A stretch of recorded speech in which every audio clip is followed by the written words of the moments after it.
वो ऐसे होगा, उसको ऐसे होगा, आपको भी डिस्टर्ब कर देगा, आप बताना चाहते हो। और तीसरा कहते हैं फिर मुझे काम याद आ गया, फिर मिलूंगा, उठकर चल जाएगा। तो इसके लिए कबीर भगवान बताते हैं कि कबीर पिछले पाप थे जिनके पाप घने बढ़ गए, हरि चर्चा ना सुहावे, अच्छी नहीं लगेगी, और कहूंगे कह उठ चले ना और बात बनावे। तो ये उस व्यक्ति के लक्षण हैं जो पिछले जन्म के पापों से ज्यादा ग्रस्त है, या जो सीधा 84 लाख प्रकार के प्राणियों से, पशु पक्षियों की योनि से सीधा मनुष्य जीवन प्राप्त किया है। तो उसके अंदर भक्ति प्रवेश करना बड़ा कठिन होता है, लेकिन हो जाती है। उसको थोड़ा ज्यादा समय लगेगा इस ज्ञान को समझने में, और शुरुआत एक बार हो जाती है, धीरे धीरे किसी ना किसी जन्म में तो वो हो ही जाती है। एक कागभूषण नाम के, अपने पुराणों में भी इसका प्रमाण आता है, कागभूषण नाम के एक महापुरुष हुए हैं, और एक गरुड़ जी जो श्री विष्णु जी के वाहन माने जाते हैं। इन दोनों की एक बार आपस में चर्चा हुई। कागभूषण कैसे हैं, उनका बाकी का शरीर मनुष्य सदृश है, लेकिन चोंच और ऊपर का हिस्सा जो मुंह है वो कौवे का है, उसको कागभूषण कहते हैं। इन दोनों की आपस में एक बार चर्चा हुई, और कागभूषण से गरुड़ जी ने पूछा, हे भूषण जी, आपके पास बैठने से मुझे बहुत शांति मिलती है। आपने ये जो भक्ति विधि और ये अमरत्व, क्योंकि कागभूषण जी की काफी लंबी आयु हो गई है, काफी प्रलय उसके सामने हो चुकी हैं, अभी भी वो विद्यमान है। तो उसके लिए पूछा कि आपको ये कैसे प्राप्त हुई।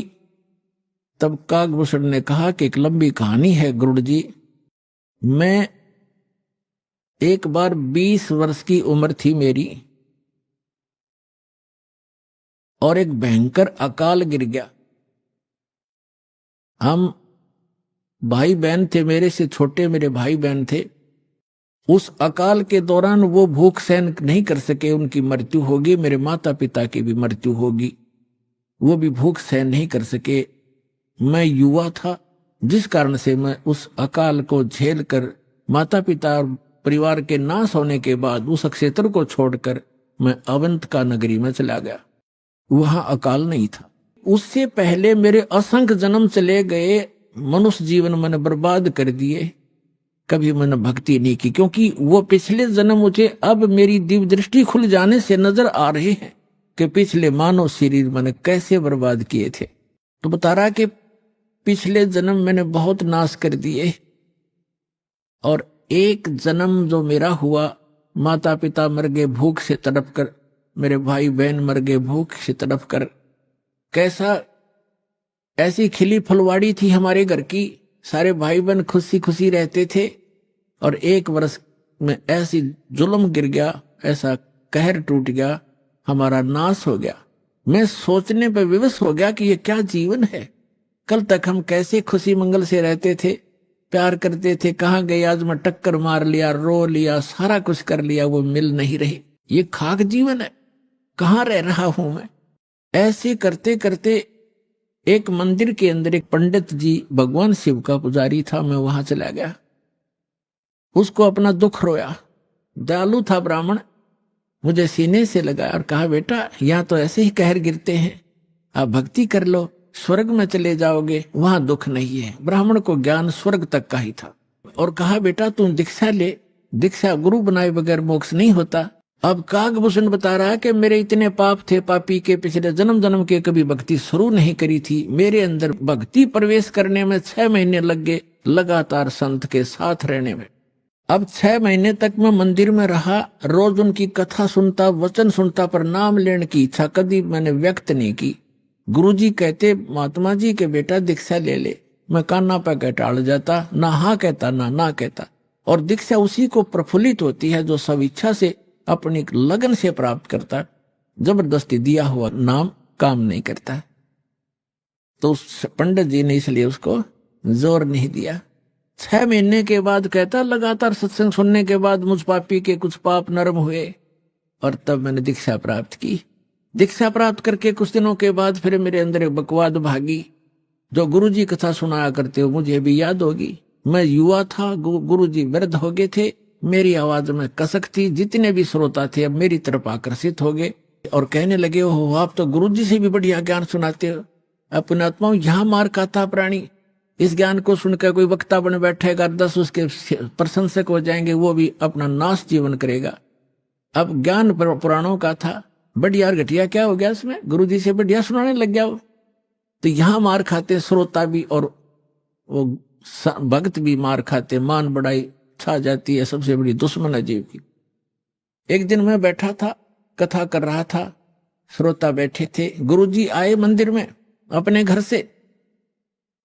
मैंने खड़ा होकर सत्कार नहीं किया क्योंकि मैं अपनी बेइज्जती समझूं था कि खड़ा होऊंगा तो सबका अट्रैक्शन इधर गुरुजी की तरफ हो जाएगा। अब मैंने बैठे बैठे दर्शन कर लिए, ऐसे बस थोड़ा सा नाम मात्र सा सिर झुकाया, खड़ा नहीं हुआ मैं।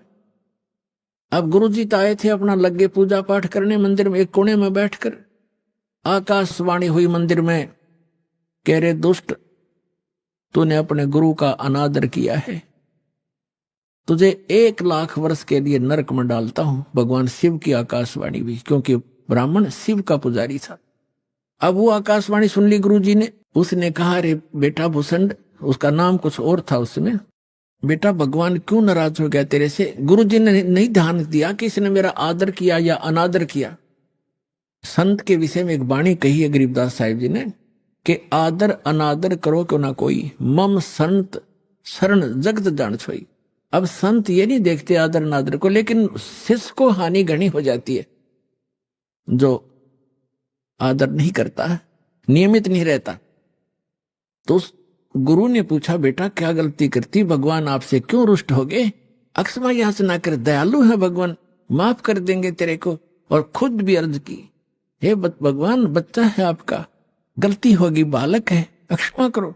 तब उसने आकाशवाणी की फिर दोबारा भगवान शिव ने, जब ये निकम्मा व्यक्ति अपने गुरु का आदर नहीं करता तो मेरा क्या आदर करेगा? गुरु एक रिहर्सल करनी होती है गुरु जी को भगवान की तरह मानकर, क्योंकि हम जैसा व्यवहार गुरु जी के यहाँ कर रहे हैं तो परमात्मा इस रूप में आपको वहां ऊपर जाकर के आपकी परीक्षा लेगा। एक स्थान है मानसरोवर पर, तो जैसा भाव आपका यहाँ वैसा वहां होगा, जैसे सोपन में होता है। तो वहां से वापस आने के बाद फिर आप बहुत युगों तक वहां नहीं जा पाओगे। इसलिए एट प्रेजेंट आपने गुरु जी के साथ ऐसा व्यवहार करना चाहिए, ऐसा बोलना चाहिए जैसे हम भगवान से कर रहे हो। तो इस प्रकार ना करने से तब उसने कहा कि जिसने आपका आदर अनादर किया, आपका नहीं मेरा अनादर किया, इसको 1 लाख वर्ष तक नरक में डालूंगा। फिर काफी समय तक हाथ जोड़े रहा ब्राह्मण, आपका बच्चा है, बख्श दो दाता, बालक है, गलती होगी, अरे तो भी मांग माफी, बच्चे मांगी माफी मांग। लेकिन फिर आकाशवाणी हुई कि मेरा वचन ना खाली जाई, यम के लोग चलो रे भाई। अब कागभूषण कहता है कि मेरी मृत्यु होगी, मैं नरक में डाल दिया गया 1 लाख वर्ष तक। लेकिन थोड़ी बहुत जो कलम चढ़ी थी, थोड़ी बहुत भक्ति प्रारंभ की थी प्राथमिक, उसका लाभ मिला। अगले जन्म में मुझे मनुष्य जीवन मिला, 1 लाख वर्ष नरक भोग के मनुष्य जीवन मिला। तो मैंने एक लोमस ऋषि के साथ वाद विवाद कर दिया, उसने मुझे श्राप दे दिया, अरे चंडाल, तो चंडाल के घर जन्म हो तेरा, तो वाद विवाद करता है।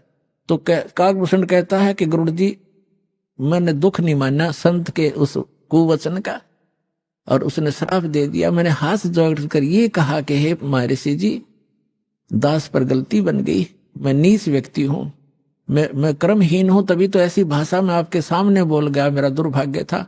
एक दया करियो दयालु कि मैं किसी जन्म में चाहे चंडाल का पैदा हूं पर भगवान की भक्ति ना भूल पड़े, ये दया करते मुझे।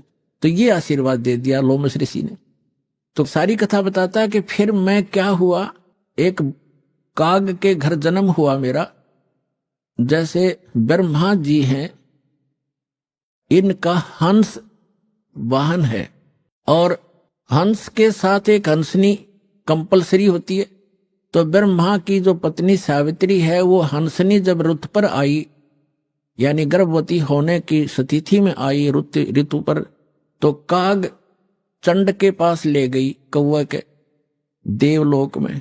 उससे मिलन होने से कागभूषण की उत्पत्ति हुई। शेष शरीर मनुष्य जैसा है, ऊपर का मुंह और चोंच कौवे जैसी है।